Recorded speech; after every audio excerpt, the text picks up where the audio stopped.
Hey guys, what's going on? Mouse here. So, finally got 72 rage in the fire team. Almost 20 billion damage Sung Jinwoo. So this strat will be based on what Typal already shared in his channel. But I did some adjustments, especially when it comes to the blessing stones as well as the gameplay. So there are two variations to this now. As you can see here, I used Choi in, but you can also use Choi of course.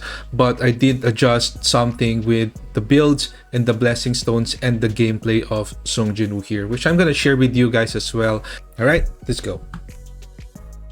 So this is the team composition, and the overall strategy here is to stack defense penetration, stack fire damage on Jinwoo, and Jinwoo will be the main DPS. So Kanae was already removed because there is no way she can perform well here. Well, she can perform decently, however, she's having a hard time because she doesn't have the 6th sense buff, which you can only activate after breaking twice with 5 stacks each, or by killing 10 monsters, which is not possible in the current guild boss. So the method people are doing right now is to just use 3 buffers here, using a grid set, using desire set, and using 4-piece guardian plus 4-piece sylph.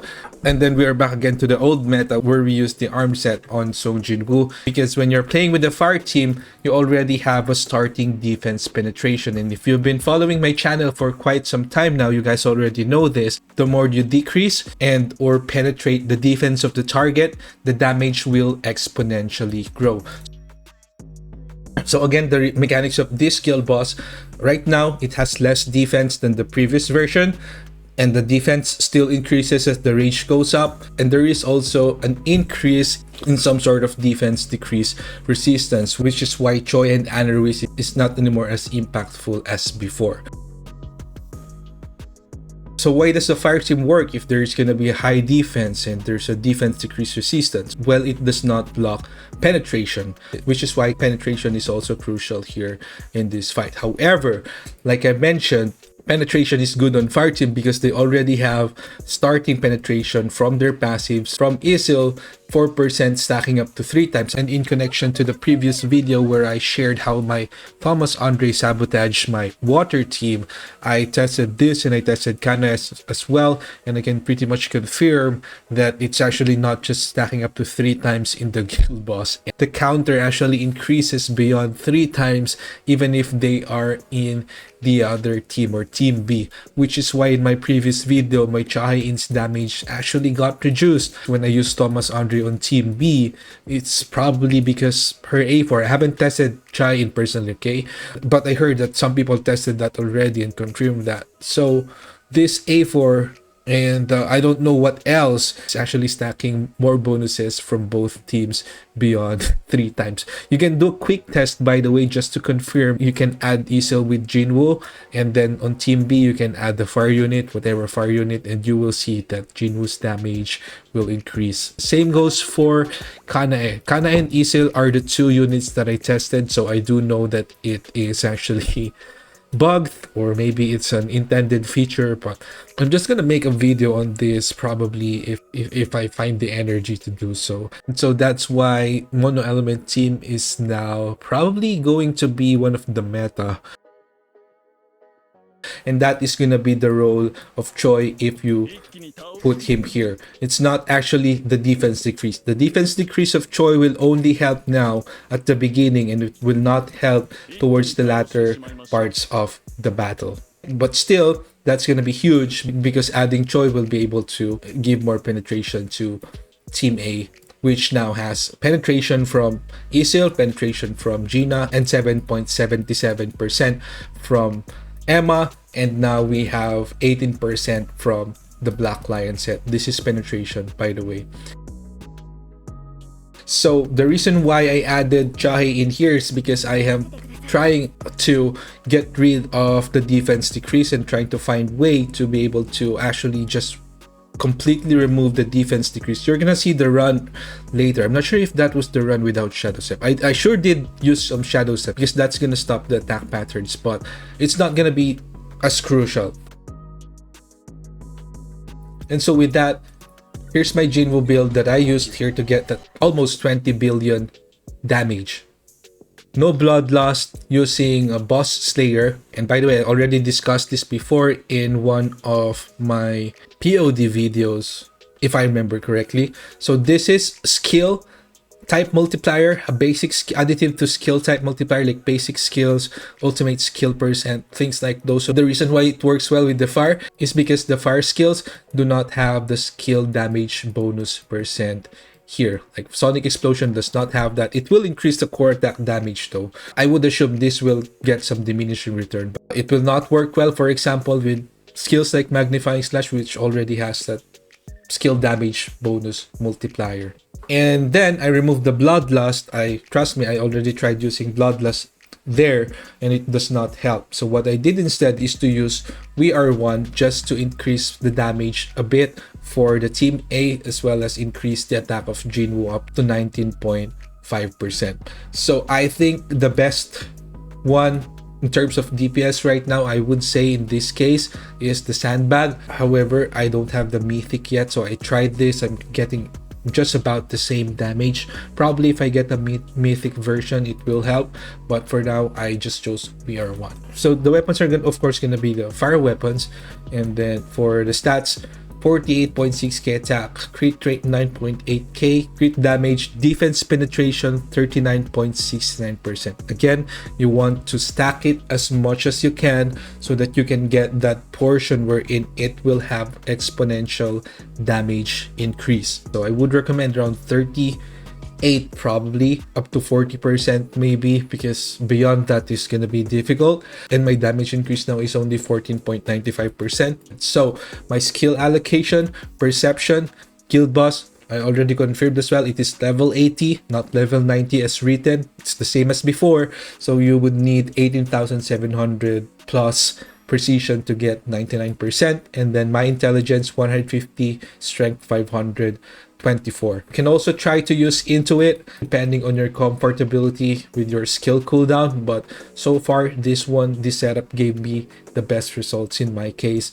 So gear sets again, arm set plus expert sets, and then you can adjust your cores. Actually, I am still having problems here with regards to my cores. I don't have enough penetration cores, so I would probably try to improve my build over the coming days. And then for Team A, let's just check the stats. So my Emma is using, of course, the Desire set. So for the stats, I have 66k HP, crit rate 10k, crit damage, defense penetration, damage increase. So in this case, by the way, if you already have a good starting defense penetration from the passives, it would help to prioritize defense penetration over damage increase. And for my Easel, 39k attack, balanced defense penetration now in damage increase. Although I would want more defense penetration, but I don't have enough cores anymore to switch up to defense penetration for now. But I'm pretty sure that will increase her damage. And for Gina, same thing, defense penetration, damage increase. So here for the cores, just use this one and just using some random sheet I have. Actually, I don't have enough mats anymore to upgrade this.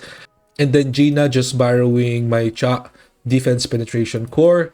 So most of these are just recycled cores that my other units are using. So Team B, you guys already know, stacking high penetration is going to be the best option here. So crit rate 12k, crit damage 190%, defense penetration 35.91, damage increase 15%, and then fire damage there. Skill levels, using 4-piece Black Lion, 4-piece Obsidian, and then the cores, just some more penetration here.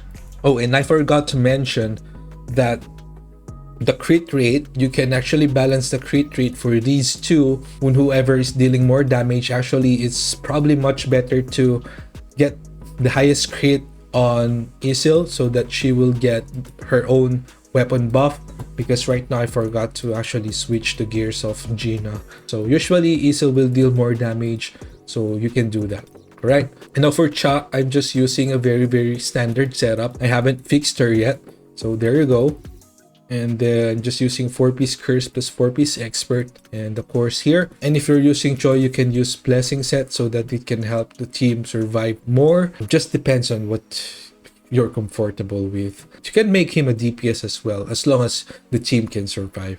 So for Libora, I'm just using some trash wish set here. Wish set is good because it can sustain the team faster. You can proc it using core attack as well, so you can proc it faster, and it also adds HP, defense for tankiness, and then attack.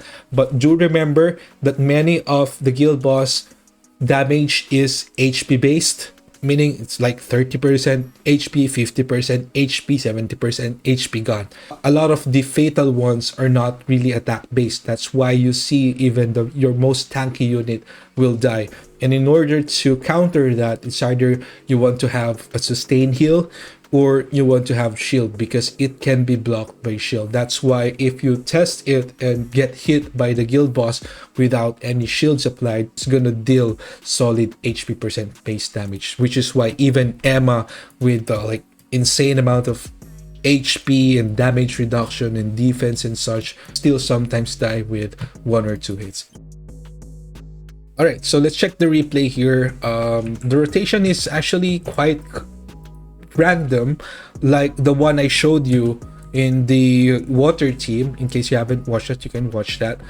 And we are now under the assumption that defense decrease it will still help during the early rages, just by a bit, but afterwards it loses its value. It's not going to be as effective anymore. Okay, so what I do is I press spacebar one time and then immediately cast the fan, even if there is no shadow step yet, and then dagger into the bow.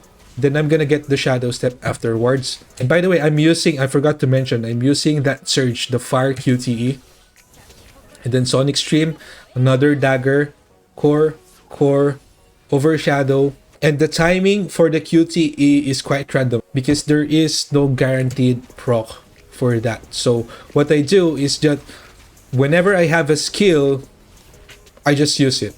And as long as it does not delay the cooldown of my dagger toss and sonic stream and bow and the fan, I'm gonna use that QTE. And if not, then I'm not gonna use it. And if it will affect the timing, I won't use it. Okay, so I'm just using literally whatever skills I have. And by the way, I am actually using a manual ultimate here because we're gonna have to time Isil's ultimate later for 70 stacks of prey. So around 2 minutes 14, 2 minutes 15, I cast my first ult after that. And then just proceed with the usual rotation. But do remember, if your dagger toss is off cooldown, it's gonna be your priority. You have to keep casting it as soon as it goes off cooldown. It's very important. A lot of the damage are really gonna come from that. And also, always try to go to the opposite side from your hunters, because if this boss targets you, it might hit your hunters as well, and they pretty much die here pretty easily, especially team B. So 1 minute 35 seconds. So you can see I still have core attack, I still have skills, I did not press the QTE. So it is a very, very selective use of that QTE. So 1 minute 20 seconds. It's gonna shout, and then after this, the boss is gonna be on the break state. So what I do is I press Isil immediately so that she will cast her ult. And you guys know, if Isil has her ult and she uses that second skill, then it will add 5 bonus stacks for the prey. Okay, so there you go. Broken Q E. There we now have 70 stacks, and this will give us more damage output. Then before it wakes up, I use the ult so that it will reset the pattern. It will actually just, there you go, the starting pattern. Because if you don't do that, the first attack sequence it will do is probably gonna spit, and some of your hunters might actually die there. That's why it's very, very crucial that you reset the attack patterns at that point. Core, then free time, use the QTE for more damage. That's high damage because we have lots of fire damage, and the boss has lots of fire damage taken debuff. Then I'm only using the shadow step here. I actually don't need to use the shadow step. The only reason I'm using that is because we want to delay the boss's attack pattern, because if we don't stop the time, then it will keep on using skills and the hunters will die. So it's still important, but not so important in terms of damage outputs, just for the sake of like helping the survivability of your hunters. There you go. Around 23, 24 million now. 1, 2, 25.5 billion. So yeah, that's gonna be it for this video. Hope this video helped. Thank you so much for watching, and don't forget to like and subscribe, leave a comment. Thank you so much. See you on the next one.